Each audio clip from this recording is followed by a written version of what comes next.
So guys, তোমরা তোমাদের চ্যানেলে খুব ভালো ভালো কন্টেন্ট অডিয়েন্সকে উপহার দিচ্ছ, ভালো ভালো বেস্ট থেকে বেস্ট কন্টেন্ট রিসার্চ করে নিয়ে এসে তোমাদের চ্যানেলে আপলোড করছো, কিন্তু তারপরে তোমাদের চ্যানেলে ভিউজ আসছে না। ভালো সেট আপ রয়েছে, ভালো এডিটিং স্কিল রয়েছে, তারপরেও কিন্তু ভিউজ আসছে না। ভিডিও আপলোড করার পরে ওই 5টা 10টা 20টা এরকমই ভিউজ আসছে, ঠিক আছে, ইমপ্রেশন পাচ্ছ না। এইসবের মানে কি জানো? এইসবের মানে হচ্ছে ইউটিউব তোমার চ্যানেলকে ফ্রিজ করে দিয়েছে। কারণ সব কিছু পারফেক্ট করতে গিয়ে আমরা ছোটোখাটো কিছু ভুল করে বসে আমাদের চ্যানেলের মধ্যে, যার কারণে আমাদের চ্যানেলকে ইউটিউব ফ্রিজ করে দেয় বা ডেট করে দেয়। আর আজকে এই যে ভুলগুলি আমি বলবো, সেগুলো নতুন ক্রিয়েটারদের মধ্যে 90% মানে 90% ক্রিয়েটার কিন্তু ভুল করে থাকে। তো চলো ঝটপট করে সময় নষ্ট না করে আমরা জেনে নেবো যে কী সেই কারণগুলি। তো বন্ধুরা, 1 নম্বরে হচ্ছে upload videos on different category.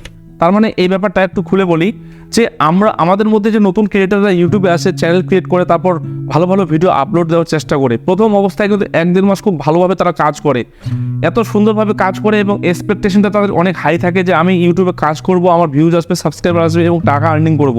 কিন্তু হয় তার ঠিক বিপরীত। তার মানে তাদের চ্যানেলে 1-1.5 মাস কাজ করার পরে কোনো সাবস্ক্রাইবার আসে না, ভিউজ আসে না। আবার যেটুকু ভিউজ আসে তারা ঠিকমতো আবার কমেন্ট, লাইক, শেয়ার এগুলো করে না। এগুলো দেখে তারা ডিপ্রেশনে চলে যায়, আবার ডিমোটিভেট হয়ে যায়, ঠিক আছে। তারপরে কি হয়, তারা কিন্তু চ্যানেলে কাজ করার যে একটা গতি নিয়ে এসেছিল, সেই গতিটা কিন্তু কমে যায়। কমে যাওয়ার ফলে কি হয়, তাদের চ্যানেল কিন্তু ডেডে পরিণত হয়ে যায় বা ফ্রিজ হয়ে যায়। এরপরে তারা কি করে, তারা ফ্রাস্ট্রেশন হয়ে বিভিন্ন চ্যানেল তাদের ভিডিওতে আপলোড করতে শুরু করে দেয়। যেগুলো ভাইরাল ভিডিও, ভাইরাল ট্রেন্ডিংয়ে চলছে, সেই ভিডিওগুলো বিভিন্ন চ্যানেল থেকে ডাউনলোড করে তাদের ভিডিওতে তাদের চ্যানেলে আপলোড করতে শুরু করে দেয়। এর ফলে কি হয়, এবার ধরে নিলাম এই যে ভিডিওগুলো তারা আপলোড করলো, এইভাবে তারা অনেকগুলো ভিডিও আপলোড করেছে। এবার এর মধ্যে থেকে যদি 2টো ভিডিও ভাইরাল হয়ে যায় বা একটা ভিডিও ভাইরাল হয়ে যায়, ভাইরাল হওয়ার পরে কি হয়, ধরে নাও সে গেমিং রিলেটেড একটা ভিডিও আপলোড করেছে আর একটা ফ্যাক্ট রিলেটেড। তো গেমিং রিলেটেড ভিডিও একটা ভাইরাল হয়ে গেছে আর একটা ফ্যাক্ট রিলেটেড। তো কি হচ্ছে, এখানে 2 রকমের অডিয়েন্স বা সাবস্ক্রাইবার তার চ্যানেলে চলে এসছে। এর ফলে কি হবে, বাকি যে ভিডিওগুলি রয়েছে, বাকি ভিডিওগুলো তার অডিয়েন্স কিন্তু তার চ্যানেলে দেখবে না। কারণ সেই সাবস্ক্রাইবারগুলো, এক ধরনের সাবস্ক্রাইবার এসছে গেমিং ভিডিও দেখে আর এক ধরনের সাবস্ক্রাইবার এসছে ফ্যাক্ট ভিডিও দেখে। সেই কারণে সেই সাবস্ক্রাইবার বা অডিয়েন্সগুলো তাদের বাকি ভিডিওগুলো দেখবে না বা তোমার বাকি ভিডিওগুলো দেখবে না। এই জন্য তোমার চ্যানেলটা কিন্তু এখানে ডেড হয়ে যাবে বা ফ্রিজ, ইউটিউব কিন্তু এখানে ফ্রিজ করে দেবে। এছাড়াও এমনটাও হতে পারে যে তুমি সেম ক্যাটাগরি বা একই নিশ নিয়ে ইউটিউবে কাজ করছো, কিন্তু তারপরে তোমার চ্যানেলে ভিউজ আসছে না। এই বিষয়টাও আমি আলোচনা করবো, বাট তার আগে জেনে নেবো পয়েন্ট নাম্বার 2। বন্ধুরা, নাম্বার 2 হচ্ছে ইনকনসিস্টেন্সি। মানে হচ্ছে ইউটিউব চ্যানেল ফ্রিজ হওয়ার একটা বড় মেজর কারণ হিসেবে দাঁড়িয়েছে আজকের দিনে ইনকনসিস্টেন্সি, মানে অবিরত কাজ না করা, গ্যাপ দেওয়া, ঠিক আছে, গ্যাপ দিয়ে কাজ করা। এই ব্যাপারটা আমি যদি এক্সপ্লেন করি, তাহলে ব্যাপারটা এমন দাঁড়াবে যে কোনো একটা নতুন ক্রিয়েটার ইউটিউবে আসলো, তার একটা নতুন চ্যানেল ক্রিয়েট করলো এবং প্রথমত সে ভালো মতো এসইও করে সব কিছু করে ভিডিও আপলোড করতে শুরু করে দিল, ঠিক আছে। এবার আপলোড করার পর তার কিছু ভিডিওতে সে কিন্তু ভালো মতো ভিউজ পেয়েছে, ঠিক আছে। ভিউজ পাওয়ার পর তার চ্যানেলটা কিন্তু হঠাৎ করে থেমে গেছে এবং সেখানে ভিউজ আসা বন্ধ হয়ে গেছে। তার মানে ইউটিউব চ্যানেল এখানে ফ্রিজ করে দিয়েছে। এমনটা কেন হয়, যে সে প্রথমত তো কিন্তু ভালো কাজ করে, ভালো কিন্তু মানে কনসিস্টেন্সির সঙ্গে কাজ করে, তারপর কি হয়, হঠাৎ করে তার চ্যানেলে কিন্তু একটা ড্রপ আউট চলে আসে, মানে একটা গ্যাপ চলে আসে। এই গ্যাপটা আসার কারণে তার চ্যানেলটা কিন্তু যে রিচটা ইউটিউবে অ্যালগরিদম রিচটা দিচ্ছিল, সেই রিচটা কিন্তু ডাউন হয়ে যাবে। এই ডাউন হয়ে যাওয়ার কারণে কিন্তু তার চ্যানেলটা ফ্রিজে পরিণত হয়ে যাবে, ঠিক আছে বন্ধুরা। এবার 3 নম্বর হচ্ছে র্যান্ডমলি ভিডিও আপলোডস। এটার মানেটা কি, কিছু এমন ক্রিয়েটার আছে যারা কিন্তু চ্যানেল তো ক্রিয়েট করে রেখেছে, বাট সেটাতে ভিডিও কিন্তু ঠিকঠাক মতো আপলোড দিচ্ছে না। র্যান্ডমলি মানে যখন ইচ্ছা হলো আসলো, ভিডিও দিয়ে দিল, তারপর বেরিয়ে গেল, আবার কিছুদিন ধরে গায়েব থাকলো, তারপর আবার কখনো আসলো, ভিডিও আপলোড করে দিল। এইরকম যদি করে, এবার এরকম করার ফলে কি হয়, অনেক ক্রিয়েটর ভাগ্যবান হয়, তাদের বেশ 1-2টা ভিডিও কিন্তু লাখে বা মিলিয়নে হিট করে দেয় এবং তারপরে তাদের চ্যানেল কিন্তু সাবস্ক্রাইবার চলে আসে। কিন্তু তাদের চ্যানেল কোথাও না কোথাও গিয়ে ডাউনফলে পরিণত হয়। কেন, যে এই যে র্যান্ডমলি ভিডিও আপলোড করা, কনসিস্টেন্সি মেনটেন না করা, হঠাৎ করে আসলো, হঠাৎ করে একটা ভিডিও দিল, এইভাবে করলে কিন্তু ইউটিউবের অ্যালগরিদমের কাছে একটা মানে রেড সিগন্যাল যাবে বা ব্যাড সিগন্যাল যাবে যে এই চ্যানেলে ভালো মতো অ্যাক্টিভিটি হচ্ছে না, মানে ভালো মতো কাজ হচ্ছে না। তখন কিন্তু এই চ্যানেলটা 1000 ভিউজ থাকা সত্ত্বেও বা 1000 সাবস্ক্রাইবার থাকা সত্ত্বেও কিন্তু চ্যানেলটা রিচটা অটোমেটিক ডাউন হয়ে যাবে। এই কারণে কিন্তু চ্যানেলটা আমাদের ফ্রিজ বা ডেডে পরিণত হতে পারে। বন্ধুরা, নাম্বার 4 হচ্ছে শর্ট ভিডিও। ইউটিউবে এমন অনেক ক্রিয়েটার আছে যারা কিন্তু শর্ট ভিডিও আপলোড করে ভালো সাবস্ক্রাইবার, ভালো ভিউজ আর্ন করে নিচ্ছে, বাট তারা কিন্তু সেই সাবস্ক্রাইবারগুলিকে তাদের লং ভিডিওর দিকে শিফট করাতে পারছে না। মানে সাবস্ক্রাইবার তো শর্ট ভিডিও তারা চলে এসছে, ভিউজে চলে আসছে, কিন্তু সেই সাবস্ক্রাইবারগুলো তাদের চ্যানেলের লং ভিডিওগুলিকে দেখে না। আর হ্যাঁ, আজকে আমি যে টিপস অ্যান্ড ট্রিক্সগুলি এখানে জানাবো বা বলবো, সেগুলো কিন্তু শর্ট ক্রিয়েটরদেরও কিন্তু অনেক কাজে আসবে বা হেল্প করবে। তাই ভিডিওটি একদম লাস্ট অবধি দেখবেন, অনেক হেল্পফুল রয়েছে আজকের এই ভিডিওটি। নাও হিয়ার সাম ইম্পর্টেন্ট ট্রিক্স, যেগুলি অ্যাপ্লাই করে তোমরা তোমাদের চ্যানেলকে আনফ্রিজ বা অ্যাক্টিভ করতে পারবে, আর যেটা 100% কাজ করবে। Now first and one of the most effective way to revive your dead channel is make videos on trending topic. তার মানে এখানে এমন নয় যে ইউটিউবে যে কোনো ভিডিও ট্রেন্ডিংয়ে চললে সেই ভিডিওটাকে তুমি তোমার চ্যানেলে আপলোড করে দিলে, এমনটা করলে কিন্তু হবে না। তোমাকে এমন ট্রেন্ডিং টপিক সিলেক্ট করতে হবে যেটা তোমার ক্যাটাগরিতে রিলেট করবে। তার মানে তোমার নিশ অনুযায়ী সেই ভিডিওটা থাকতে হবে যে ভিডিওটাকে তুমি সিলেক্ট করবে, ঠিক আছে? এইভাবে তোমাকে ইউটিউবে কাজ করতে হবে। উদাহরণ হিসেবে আমি এখানে বলতে চাই, লাইক তোমার যদি গেমিং চ্যানেল হয়, তাহলে কোনো গেম যদি ইউটিউবে ট্রেন্ডিংয়ে চলছে সেই গেমকে কভার করে তুমি একটা ভিডিও বানাতে পারো, ঠিক আছে? বা আমার মতো যদি তোমার ইউটিউব টিপস নিয়ে কোনো চ্যানেল হয়, তাহলে তুমি তোমার নিশের উপর কোনো বড় ইউটিউবার রয়েছে, কোনো ইউটিউবার তাড়াতাড়ি গ্রো করেছে, তাদের উপর একটা ডিটেলসে অ্যানালাইসিস ভিডিও বানাও যে তারা কীভাবে এত শর্ট সময়ে গ্রো করলো। বা কোনো বড় ক্রিয়েটারের ভিডিও এডিটিং ভিডিওকে তুমি ব্রেকডাউন করো যে কীভাবে তারা এডিটিং করছে, সেটা মানুষকে শেখাও, ঠিক আছে? আর যদি রোস্টিং চ্যানেল নিয়ে কাজ করছো, তাহলে তো তোমার সোনায় সোহাগা, কারণ রোস্টিং চ্যানেলে ডেলি কোনো না কোনো ভিডিও ট্রেন্ডিং টপিকে থাকে বা কন্ট্রোভার্সিতে থাকে, সেগুলোকে তুমি রিপ্রেজেন্ট করে বা তাদের উপর কিন্তু রিয়াকশন দিয়ে কিন্তু তুমি লাখ লাখ ভিউজ এখান থেকে আর্ন করতে পারো। তো এই যে ব্যাপারগুলি আমি এখানে বললাম, এই ব্যাপারগুলি ফলো করলে বা তোমাদের চ্যানেলে অ্যাপ্লাই করলে তোমাদের চ্যানেল কিন্তু জীবনও ফ্রিজ বা ডেড হবে না, এটা মাথায় রাখবে।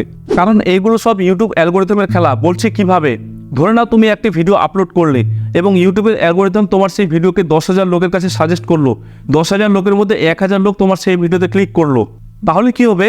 পরবর্তী সময়ে তুমি তোমার চ্যানেলে যখন ভিডিও আপলোড করবে, সেই ভিডিওটি তোমার সেই 1,000 লোকের কাছে তাদের ইউটিউবের হোম পেজে শো করবে।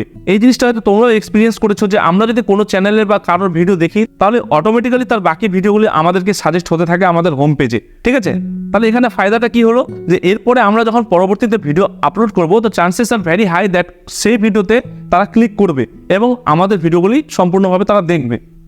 এবারে চলে যাবো ওয়াইটি স্টুডিওতে। এখানে তোমরা একটা জিনিস লক্ষ্য করেছো যে new viewers and returning viewers, এটার মানে কি আমি একটু এক্সপ্লেন করে তোমাদেরকে বলতে চাই। এখানে নিউ ভিউয়ার্স মানে তারা সবেমাত্র আমাদের চ্যানেলে ভিজিট করেছে এবং আমাদের চ্যানেলের ভিডিওগুলিকে দেখছে। আর যেটা হচ্ছে রিটার্নিং ভিউয়ার্স, সেটা হচ্ছে অলরেডি তারা আমাদের বিগত ভিডিওগুলোকে দেখেছে, আমাদের চ্যানেলটাকে হয়তো সাবস্ক্রাইব করে রেখেছে, আবার নতুন করে তারা আমাদের চ্যানেলে ভিজিট করেছে, ঠিক আছে? যে আমাদের চ্যানেলে ভিজিট করে তারা বাকি ভিডিওগুলোকে দেখছে। কেন? যে আমাদের যে প্রথম ভিডিওগুলো তারা দেখেছিল, তাদের সেই ভিডিওগুলো ভালো লেগেছে বা তারা সেখান থেকে কিছু শিখতে পেরেছে, সেই জন্য তারা আবার রিটার্ন করে আমাদের চ্যানেলে আসছে। সেই জন্য এটাকে বলা হয় রিটার্নিং ভিউয়ার্স। ওকে, বুঝতে পেরেছো? এই রিটার্নিং ভিউয়ার্সটা যত তোমার চ্যানেলে বাড়বে, তত তোমার চ্যানেলের ক্ষেত্রে ভালো, কারণ ইউটিউবের অ্যালগোরিদমের কাছে একটা গ্রিন সিগন্যাল যাবে যে না, এই চ্যানেলে অনেক রিটার্নিং ভিউয়ার আসছে, তার মানে চ্যানেলে কিছু না কিছু শেখাচ্ছে বা কিছু না কিছু অ্যাক্টিভিটি হচ্ছে। তখন ইউটিউবের অ্যালগোরিদম কি করবে, তোমার বাকি ভিডিওগুলিকে অটোমেটিক বুস্ট করে দেবে, রিচটা বাড়িয়ে দেবে। এরপরে তোমার সমস্ত পুরনো পড়ে থাকা ভিডিওগুলি চলতে শুরু করবে, ঠিক আছে? অডিয়েন্সের সংখ্যা বাড়বে, সাবস্ক্রাইবারের সংখ্যা বাড়বে এবং ভিউজের সংখ্যা বাড়বে। নাও moving to the second point, keep improving your content quality. তার মানে এটা নয় যে আমি বলছি যে তোমরা ভালো ভিডিও রেকর্ড করার জন্য DSLR কিনে নাও, বা ভালো ভয়েস ওভারের জন্য বা ভালো অডিওর জন্য তোমরা ভালো মাইক কিনে নাও, বা ভিডিও এডিটিং করার জন্য ভালো কোনো ল্যাপটপ বা পিসি কিনে নাও। আমি শুধু এটাই বলবো, তোমরা যেই সরঞ্জামগুলো ইউজ করছো সেগুলোই বেস্ট, ঠিক আছে? সেগুলোই তোমরা ইউজ করো, তাতে কোনো প্রবলেম নেই। বাট তোমাকে লক্ষ্য রাখতে হবে যে তোমার প্রেজেন্টেশন স্কিল এবং এডিটিং স্কিল যেন বেটার থেকে বেটার হয়। এর ফলে কি হবে, এর ফলে অডিয়েন্স তোমার ভিডিওকে তাড়াতাড়ি করে ছেড়ে চলে যাবে না, তারা তোমার ভিডিওতে আঠার মতো চিপকে থাকবে এবং এতে তোমার অডিয়েন্স রিটেনশনটা বেড়ে যাবে। কোয়ালিটি এবং প্রেজেন্টেশন স্কিলের মধ্যে এই কয়েকটি ব্যাপার মাথায় রাখতে হবে।